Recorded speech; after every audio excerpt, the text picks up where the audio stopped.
to this week's From the Vault episode from the Magdalen House podcast. The Magdalen House is a recovery community for alcoholic women, known affectionately by many as Maggies. We are a 501c3 nonprofit organization based in Dallas, Texas. In our From the Vault episodes, we share past podcast releases from our 4 podcast series: Recover Ed, Studying the Steps, Recovered Interviews with Alcoholic Women, and Hope for the Family. Our podcast aim to connect, inspire, and educate alcoholic women, loved ones, and the community to the Magdalen House and the services we offer. We're so glad good you're morning, here. podcast listeners, Next Step participants, and Next Step graduates. My name is Stephanie Crawford, and I'm the program manager here of Next Step, as well as the host of this podcast. And so today we are going to be doing our series, Studying the Steps. Now, in this series, we bring on recovered alcoholic women to share their personal experience with the Big Book, and knowledge of the Big Book to present on a specific step or steps.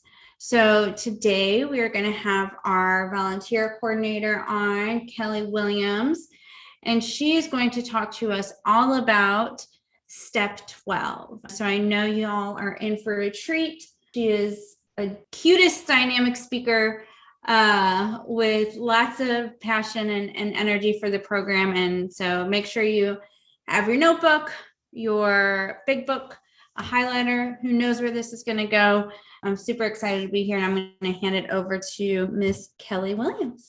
Okie dokie. Hi, guys. My name's Kelly. I'm a grateful recovered alcoholic. My sobriety date is March 29th of 2019. And for that, I'm eternally grateful. And I never thought that would be possible. I always say that whenever I speak, just because I never thought that I'd be able to have any amount of time in sobriety. And so I'm really grateful that these steps exist and that somebody was practicing these principles in their daily life and was able to carry the message to me, because without that, I would not be here, probably on this planet. So I am really grateful that someone carried the message to me. So I'm talking about step 12 today, which is a step that I personally did not think that I would have to do going into this program. I had and still have some pretty bad anxiety. And so I thought that my sponsor would make an exception for me, and, I wouldn't have to go talk to other drunks. But then at around 2 months sober, I think maybe a little bit before that, she told me to start raising my hand and saying I was available for sponsorship. And I'm like, are you kidding? Like, do you know me at all? Because I don't think I can do that. But I was so desperate going into this that I just did what she told me to do, even though at that point in my sobriety, I was still so fresh. I felt like I was not equipped to take anyone through the steps. But that was, a complete lie, because I was equipped to take someone through the steps. I had worked the steps. And all that's required of me to carry the message to other alcoholics is, I had a spiritual awakening as a result of the steps. And I was practicing those principles in all my affairs. So step 12 says, having had a spiritual awakening as the result of these steps, we tried to carry this message to alcoholics and to practice these principles in all our affairs. So one of the things that, I didn't understand this step at all, really. I didn't really understand a lot of the steps going through them. I just did them. I just did what my sponsor told me to do. But this 12th step, I was really confused about, because number one, I went into this just to, to stop drinking, right? I thought that sobriety was the goal, right? But this is telling me that it's not. It's having had a spiritual awakening. And it doesn't say having, had some time of sobriety as a result of these steps. We tried to carry this message to alcoholics. It's having had a spiritual awakening. And that really confused me because, I grew up in the church and in a religious family, and I knew about spirituality and having spiritual experiences and stuff like that. But I felt when I got to this step that I hadn't had one. I thought what was supposed to happen was I would have like this burning bush moment or like a come to Jesus moment or something like that. And I hadn't experienced something like that. And so thankfully in the big book, in the very back of the big book, in the appendices, it talks about what a spiritual experience is. And I'm really grateful that that was added in there because it clarified so much for me. Some people I know, when they go through the steps, they do have like this, like really clarifying moment where, their perspective is suddenly changed and like it's a magical experience. But for me, that change was much more gradual and I didn't even notice when it happened. And so it says spiritual experience. Hold on, I'm going to find it. Okay, so it says among our this is on page 567 if you have a 4th edition. Among our rapidly growing membership of thousands of alcoholics, such transformations, though frequent, are by no means the rule. And that's talking about like those sudden spiritual experiences. Most of our experiences are what the psychologist William James calls the educational variety because they develop slowly over a period of time. Quite often, friends of the newcomer are aware of the difference long before he is himself. He finally realizes that he has undergone a profound alteration in his reaction to life, that such a change could hardly have been brought about by himself alone. What often takes place in a few months could seldom have been accomplished by years of self-discipline. And it goes on to talk a little bit more about the spiritual experience and a spiritual awakening. But I found that my spiritual awakening was definitely more along the lines of like an educational experience, because the longer I practiced these steps, the more I went through the steps, the more my eyes were opened and the more my perspective on life changed. And so I am really grateful that they added that spiritual experience in there because I thought I was missing something. And it says that I had to have a spiritual awakening as a result of the steps, but from what my little understanding of what a spiritual awakening was, I felt like I was, that's one of the reasons why I felt I wasn't equipped to carry the message. But after I learned more about what a spiritual awakening was, then I realized, oh, okay, my perspective on life has changed. I can do this. So it also says that it is the result of these steps. It is the result of these steps. Like, this is my goal in doing these steps. It's not to stop drinking, it's not to mend my relationships. It's not to fix my financial problems. My goal is to have a spiritual awakening. And let's see, in practicing these principles in all our affairs, I can't carry the message if I'm not practicing these principles in all my affairs. Because what I'm trying to do is I'm trying to carry the message about how I had my spiritual awakening. And I had my spiritual awakening by doing these steps. If I'm not practicing these principles, if I'm not practicing steps 10 and 11 and then 12 every day, I can't expect any sponsees that I have to do these things if I'm not doing them myself. And so, it's really important for me to practice the principles in all my affairs. One misconception that I had, though, in doing this is that I had to be practicing these principles perfectly in all my affairs in order to carry the message. And I actually had a conversation with my sponsor not too long ago. I was about to take somebody through their 5th step, and I felt like I was going through a difficult time. And I felt like because I was going through a difficult time, I don't know, it was a very strange experience. All of a sudden I had all this anxiety and stuff like that. And I thought, I can't take this person through their 5th step because my life's not all together and everything's all screwed up. And my sponsor told me, when you feel like that, that is the perfect time to take somebody through the steps, to take somebody through their 5th step. So I don't have to perfectly practice the principles because nobody can do that. Like, nobody can 10th step perfectly. Nobody's, going to remember to do their 11th step every day. There are going to be times throughout the day where I forget to pause if I'm agitated. Like, I guarantee that because it happens all the time. Like, I always forget to pause. But the point is that I'm trying. The book says it's progress, not perfection, right? I'm never going to be perfect at these things. I think that's like the beauty of it because I can achieve and maintain sobriety and have these beautiful spiritual experiences while being this fallible human being, which I think is fabulous, And then carrying this message to alcoholics. Like I said, I did not think that this would be required of me.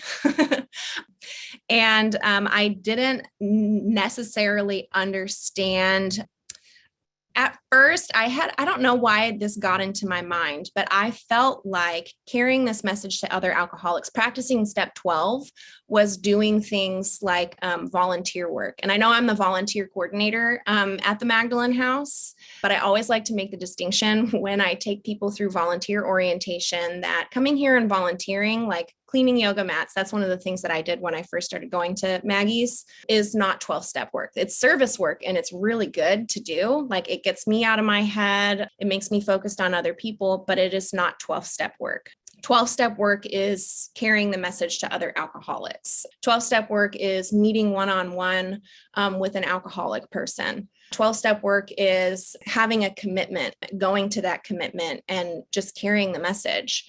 And it doesn't necessarily mean that, I'm always going to have sponsees. At this moment, I don't have any sponsees. What it means is that I am seeking out drunk women and trying to carry this message. When I first got sober, I know this is all over the place. I'm sorry if it's like. No, it's so great. Okay. Yeah. When I first got sober, and I started raising my hand, I actually went to carry the message at the treatment center that I went through, which was very strange because some of the people that I went through treatment with were still there. And so I was going back like as this recovered alcoholic when they saw me when I got to treatment, and I was, terrified and,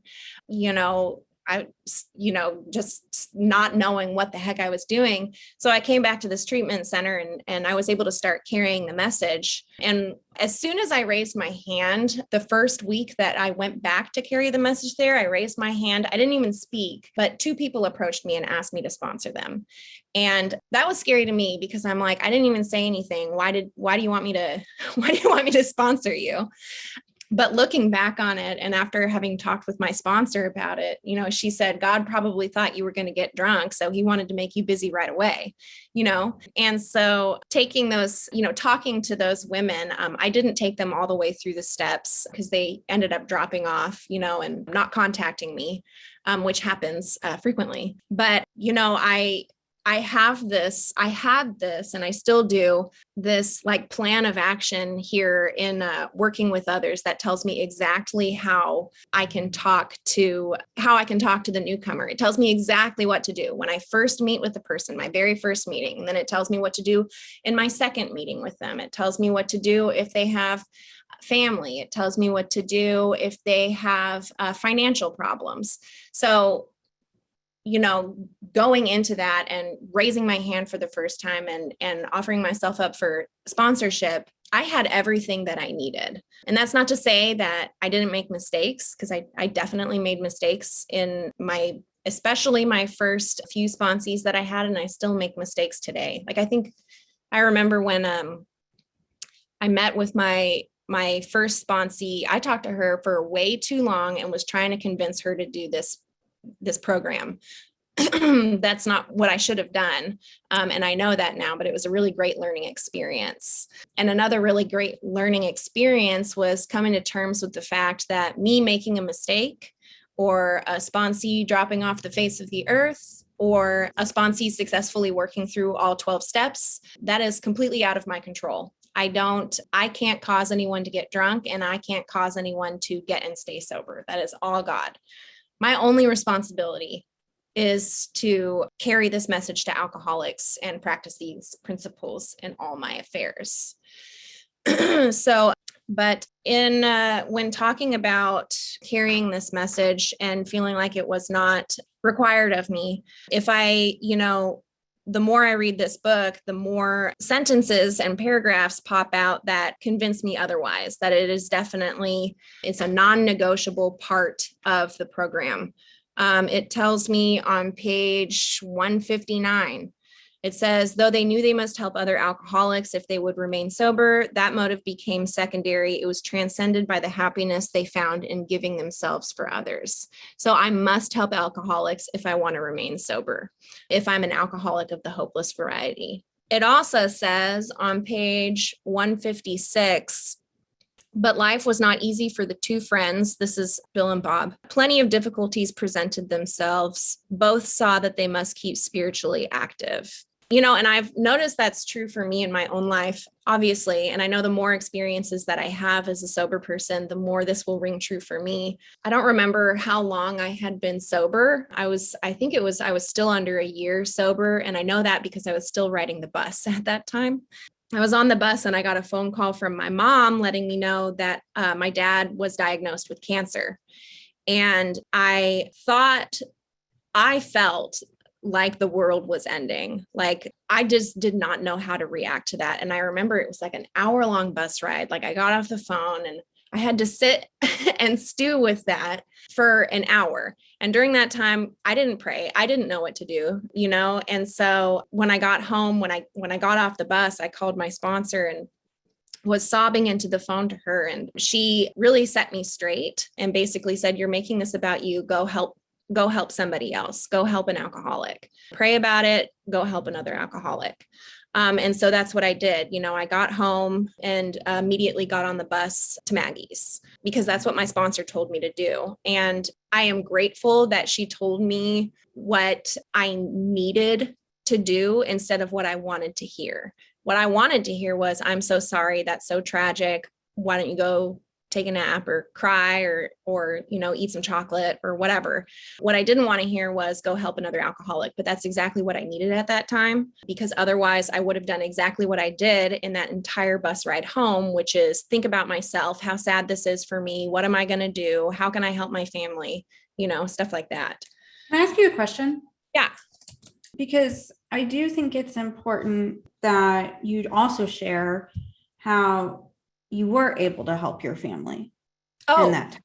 So do you mind talking about how like practicing principles and all your affairs and being recovered was able to put you in a situation to where you were able to be helpful to your family during that time?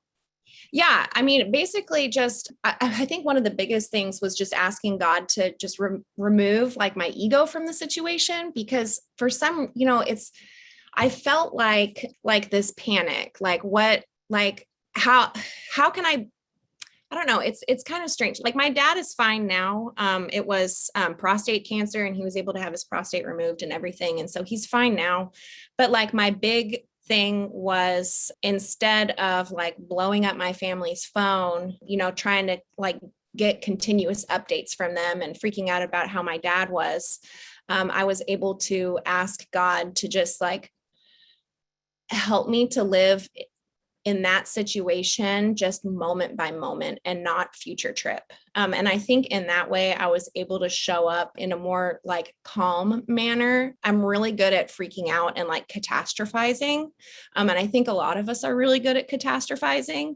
And so just being able to ask God to just help me to just focus on the present moment, tell my family, whatever you need, I can do that for you. And it's also helped me. I feel like that particular experience has helped me to realize that no matter what differences I have with my family, because we're very different. I'm a lot different than a lot of members of my family, but that situation really helped to drive home the point of no matter what differences I have with my family, I can still show up as, a loving daughter, a loving sister. I don't have to get frustrated at you for believing in something that I don't believe or acting in a way that I don't want you to act. I can just be there.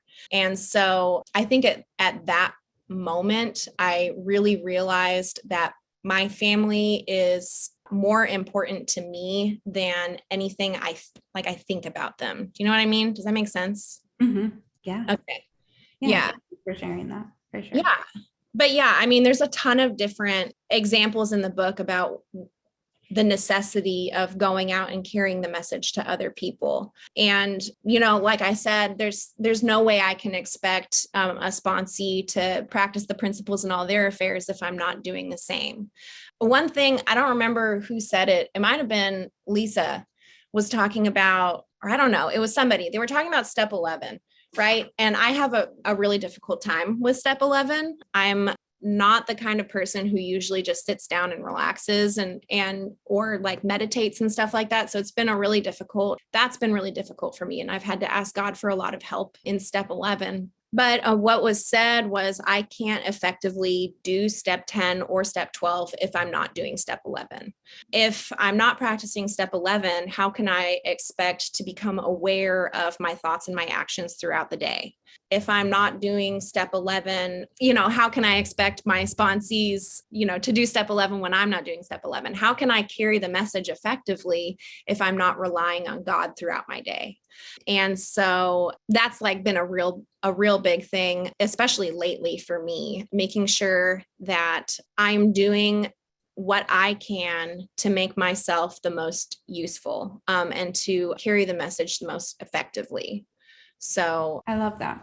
yeah. Does anyone have any questions? I have a question. Yes. So how long have you been sober? A little more than 2.5 years. Okay. Would you say that the way you sponsor at 2.5 years is the same way you sponsored at 2.5 months? No, I mean, so at 2.5 months sober, I was under the impression that I could do something to cause somebody to get drunk. And so, or do something to cause somebody to get sober. I'm a real big people pleaser. So when I was, first sponsoring women, I wanted my sponsees to like me. I think that we all like to feel liked, right? But I was definitely a big people pleaser, which is not helpful for my sponsees. If, looking back on what my sponsor told me when my dad was diagnosed with cancer, if I responded to that situation at 2.5 months sober to a sponsee who was dealing with that same circumstance, I probably would have told her what she wanted to hear, as opposed to what she should do in that situation. Or, my sponsor even pointed me to the passage in the book where it talks about how we match calamity with serenity. So I don't know if I would have done that at 2 months sober. At 2.5 years sober, I am a little less focused on people pleasing. I still do it though. Like I still struggle with like wanting my sponsees to like me. And I even had a conversation with my sponsor not too long ago about how I did a 5th step with the sponsee and she never contacted me again. And my brain was telling me it's because I said something and she didn't like me anymore. Or like I offended her or something. And what my sponsor had to tell me is sponsees are sometimes not going to like you. Like sometimes you're going to be on their 5th step. And she used much more colorful language, but like basically sometimes my sponsees are going to call me names that might offend me, but it's, I'm not here to be liked. I'm here to just do God's will, which is to help other alcoholics. And I want to comment on that as well. Like I have my sponsees send me their nightlies, and I can probably count on 2 hands how many times I've been on their nightly.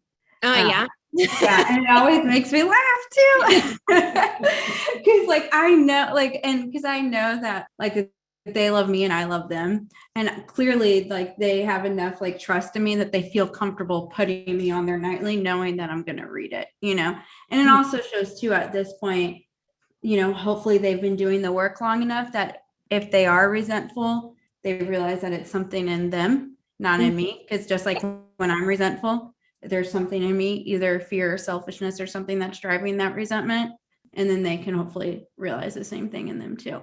So yes, that is absolutely 100% true. And I have experience with that for sure. I also have experience with too, like, with whenever because I had your experience where like I would have trouble telling sponsees like what they like needed to hear versus what they wanted to hear. And something that like I always tell the women I sponsor is like sometimes the most kind and loving thing that you can do is like the hardest thing that you can do, right? Like sometimes like telling someone the truth and what they don't want to hear is like the most kind and loving thing you can do, rather than like sugarcoating something and telling them like something that won't hurt their feelings or something like that. And when I started doing that, I started getting fired a lot more frequently than I ever did before. And like having to realize that like that wasn't anything personal, right? That was just, I had been so used to like that not happening because I never really like, I don't know how to explain it. You understand what I'm saying, right, Kelly? Oh, yeah. Yeah, absolutely. Yeah. Like just recently that switch flipped in my head where I realized that if I tiptoe around my sponsees, I am not doing them any favors. If I say, well, you can go to this meeting if you want, or, we can, it's fine that you didn't go to this or whatever. That's a big thing, is like me saying like, you need to have a commitment, you need to have a home group and stuff like that. I realized that me kind of being wishy-washy on that was just, it's not helping them, and because it wouldn't have helped me, because I remember back when, I first asked my sponsor to sponsor me, she told me, these are the meetings you are going to go to. I realized I hadn't been doing that. And so I realized, just recently that I need to, kind of change my tactic, because that's how my sponsor sponsored me. And I want to be able to do the same for other women. So, but yeah, I remember there was a point in time where I was sponsoring this woman and she wouldn't do anything that I asked her to do. And so it was really difficult, but like, I basically had to tell her, like, if you're not willing to do what I did, if you're not willing to do whatever it takes, I don't want you to think that, like, you're not doing the steps if you're not willing to do, what it is, whatever, I didn't want her, thinking that she was doing the steps and that I was sponsoring her if she wasn't doing anything out of the book or anything that I asked her to do. So, and then she did end up drinking again. And, me at 2.5 months sober, I would have thought that I caused her to get drunk. But at that point, I think I was like a year sober.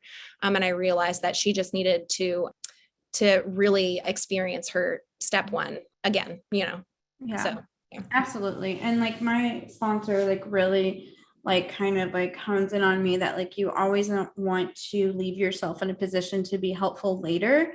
And so like, I feel like it's important to like always tell your sponsees the truth, but you can always deliver it in a way that they can hear it. And like somebody may need something like more of a really like blunt delivery, where like other people might need it to be more on the softer side, but either way, like you're still telling them the truth.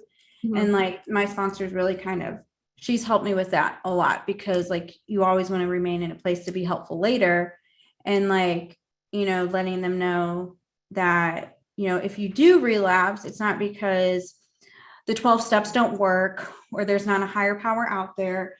It's that you're being closed-minded to the direction that I'm giving you and unwilling to take the action. Whenever you are willing and you are open-minded, like I'm totally here for you. Absolutely. Yeah. Yeah, absolutely. I've had that experience too. Definitely. Yeah.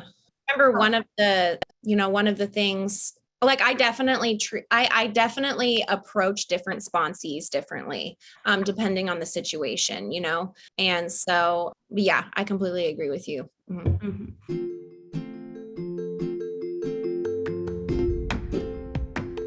Are you or someone you know struggling with the inability to stop drinking?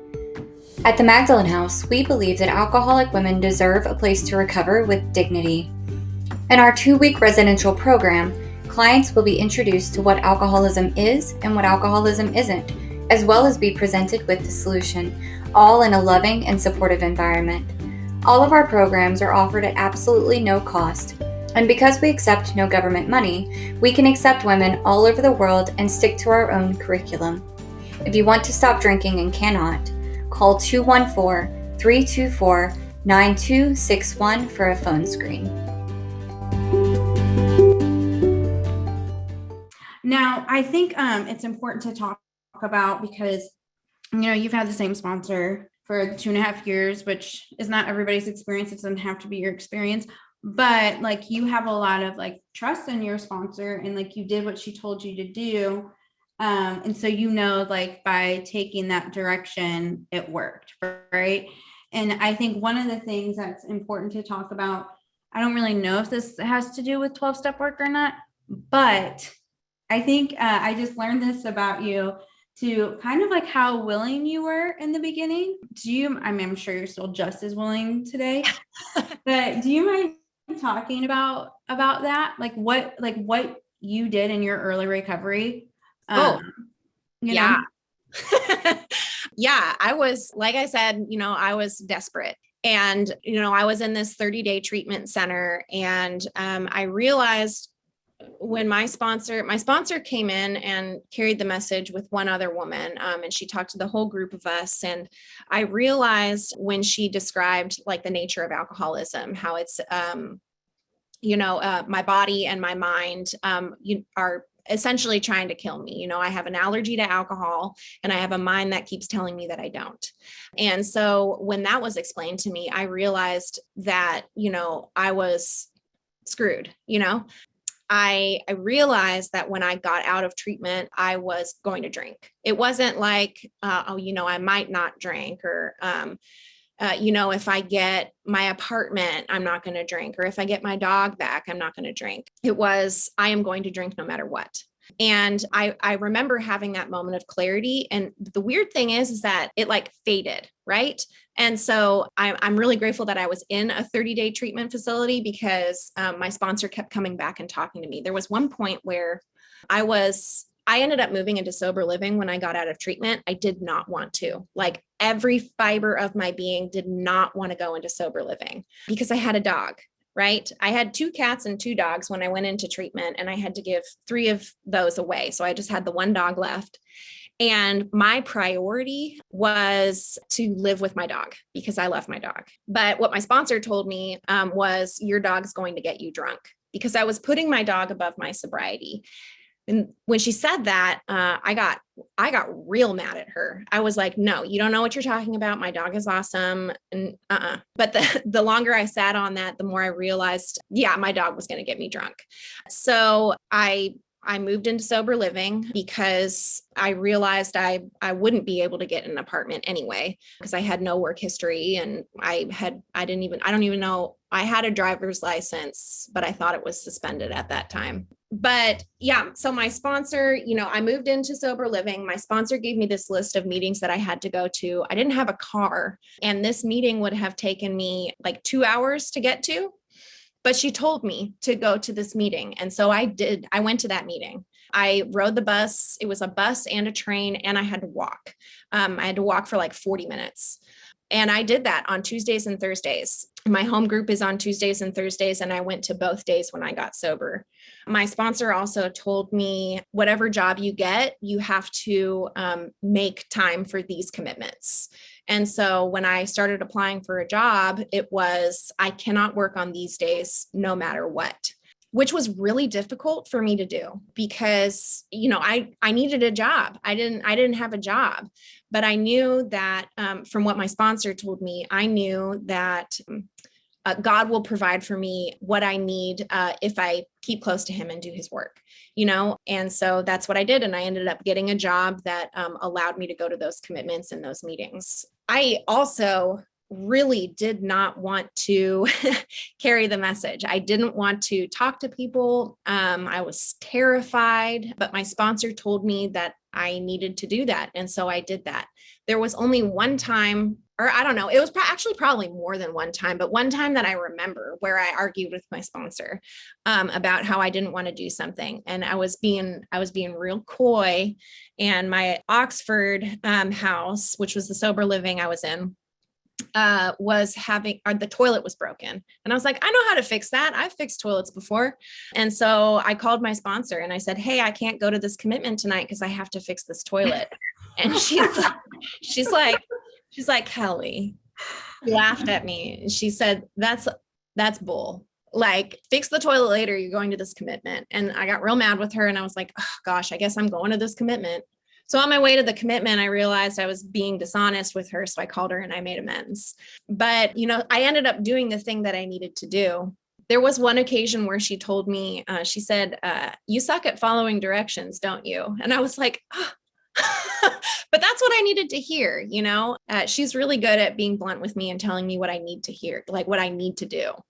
And that it comes from a place of, oh, absolutely. Clearly, otherwise she still would not be your sponsor today. Absolutely. Yeah. I owe so much to her. But yeah, in the beginning and now I will do whatever. I will do whatever it takes. Can I You know? say something? I just wanted to, as you were talking and you were talking about, like walking 40 minutes to this meeting and like getting a job and having your job work around your commitments. But then just earlier you were talking about how you could be wishy-washy on a home group and having your sponsees have a home group and a commitment. But yet whenever you were sober, like you did so much to be able to like do those things, and so I don't know, I just thought No, yeah, absolutely. And it took that moment of that switch flipping and realizing I wasn't doing any favors to my sponsees. I recalled those moments, so much was asked of me, and really wasn't that much, but so much was asked of me, and I needed to do so many things in order to achieve and maintain my sobriety and to have that spiritual awakening. It would be unfair of me to make exceptions for other people just because I want them to like me. Like, that's dishonest, I have a question. Yeah. If your sponsor would have said, hey, this is a great meeting, you can go to it if you want to, would you have gone to it? Would you have walked 40 minutes to go to it if she said you could go to it if you want to? I would like to say that yes, I would have, because I was so desperate, but I know that later on in my sobriety, like 6 months sober, I probably would have remembered that and said, well, she told me I don't have to go. So yeah. And that's one of the great things about working with sponsees is when you start working with somebody, you remember that desperation that you had, and so every once in a while I forget that, but then I get a new sponsee and I'm able to take them through, the steps, and I remember how desperately I needed something to change, and how completely powerless I felt.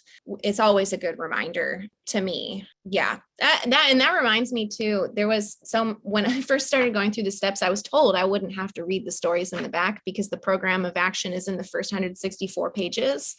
But then I went to my home group and they started reading one of the stories, which is Dr. Bob's Nightmare. And I was like, hey, you told me we wouldn't have to read this. But I'm really grateful because I actually really identify with Dr. Bob. I am more of a literal person, and Bill's story is a little too like flowery for me. And so I really like Dr. Bob's Nightmare. And there's one on page 181. He lists out the reasons why he talks to other alcoholics. And it's it's on page 181. It says, 1, a sense of duty. And so like, that's what this program requires of me. And so I do it. So that's my first reason. 2, it's a pleasure. Even when I don't want to go and carry the message, because there are those times, like I'm not always excited to like after work, have to go right straight over to the 2-4. But every time I leave, I'm glad that I did it because I get to meet new people. I get to talk to other drunks. I get to go over steps 1, 2, and 3, stuff like that.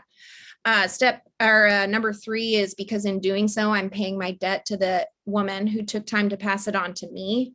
I would not be sober if someone did not tell me about the problem and the solution and use their experience to carry that message to me.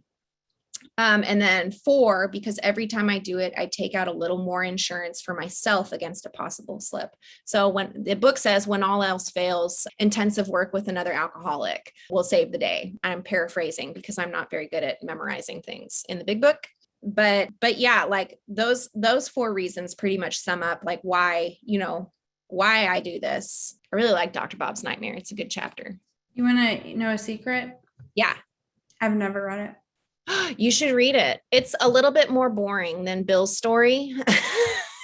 I've never read it because it's not in the first 164 pages. I know. And I felt like so betrayed when my home group's like, all right, we're starting on Dr. Bob's Nightmare. And I'm like, are you kidding me? I felt so betrayed. I felt betrayed. No, I know. I need to read it. Like I really, really do, Yeah, that's the only story I've read in the big. I'm not a reader. And so it's the only story I read. He's one of our founders. Like I should definitely read it, but all good. I'm so selfish. I'm like, I don't need to read that.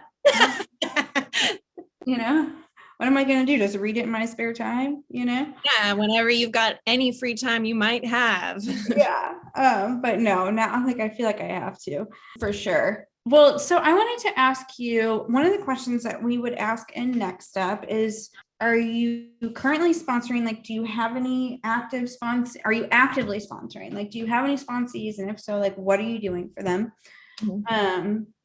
And the reason why, we say that, and I preface that is because like, if like it says intensive work with another alcoholic, right? Like that's like, this work is supposed to be intensive. So if I have somebody who is like referring to me as their sponsor, but I'm never talking to that woman, we're not doing any work, like she's like calls me maybe like occasionally whenever like she wants to put out a fire or something, at that point, like she's just using me as a sponsor by name, but I'm also using her as a sponsee by name. And so it's like, I have to look at that. Am I actually sponsoring her because like for God, or like, am I allowing her to use me as a quote unquote sponsor so I can feel good about sponsoring? Does that make sense? Yeah. It's like, so it's like, that's not intensive work with another alcoholic, which is one of the reasons why we ask the women that question. And if they don't have any sponsees, what we ask them, Patrice, right? We ask all these questions still? Yes, we do. All right, cool.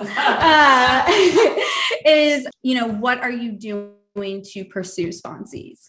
And so I would just like you, if you could just like share your experience with the listeners or Next Step participants or something, like what are some things that you do to search out sponsees? Well, I mean, that's the big thing, is searching out sponsees. Like, I don't expect drunk women to come to me, right? Because that's not what, I didn't do that really. My sponsor came to me. She came to my treatment center to share the message, right? So I need to actually go and seek out potential sponsees, or seek out just a drunk woman to talk to. She doesn't even have to go to me. She doesn't have to go with me as like her sponsor. Because I've had sponsees who end up finding somebody else that they connect with more, but I'm grateful for that, because I was still able to take them through some of the steps and they were still able to get connected to another sponsor. So what I am doing personally is I make myself available. Yesterday, I got a text from a friend asking, am I available for sponsorship? And if so, can she give my number away? And my response immediately was absolutely. I don't have any sponsees right now. And so I am actively searching for sponsees. I have a commitment that I go to, which is real close to my work, which is very handy. But I know that I can go there on just more than the day that I go there to carry the message, right? Like I don't smoke anymore, but I've got a pack of cigarettes that I can, go and share with another woman that I find, and just talk to her about what her experience is. And I think just the big thing is like just actively searching for somebody to help. Because if I'm just passive and expect people to call me or text me or come up to me after carrying the message, it's not really going to get me that far, right? I have control over that in my life. So that's essentially what I'm doing, and then also just making sure that I am like living these steps in my daily life,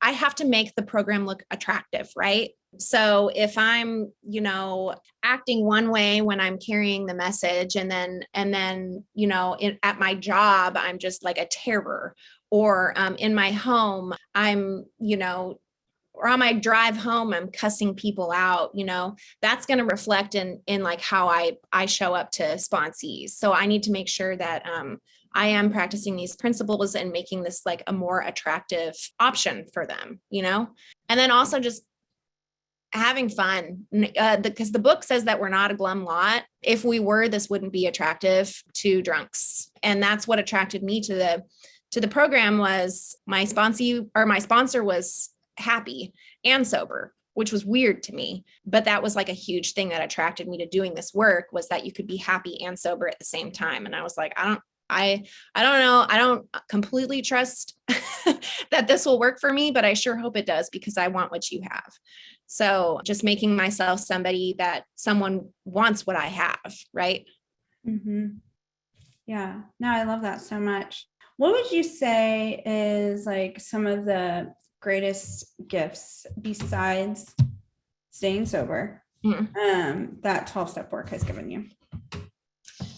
Oh, there's so many, but a big one is, that being able to match calamity with serenity, just having a peace about like my daily life. No matter what is happening, I know that my higher power is in control and that I am not in control, which before I started this work would have freaked me out because I thought, I need to be in control.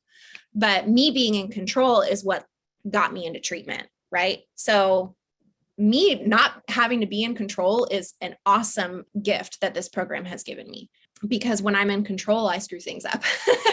So my higher power being in control, knowing that every day. Let's see, what else? Having the tools that I need to go throughout the day to recognize like when I'm not feeling right, or when something is not going my way, or when people seem unhappy with me, being able to pause and reflect on that situation and kind of see like what's going on, like what are my character defects, am I trying to control the show? And then also having a community of sober women to surround myself with has been awesome. I did not have any friends, and I did not want any friends. And doing this work and being like submersed in this community of strong, sober women has given me so much hope and has provided me with so many different perspectives. Like even in my time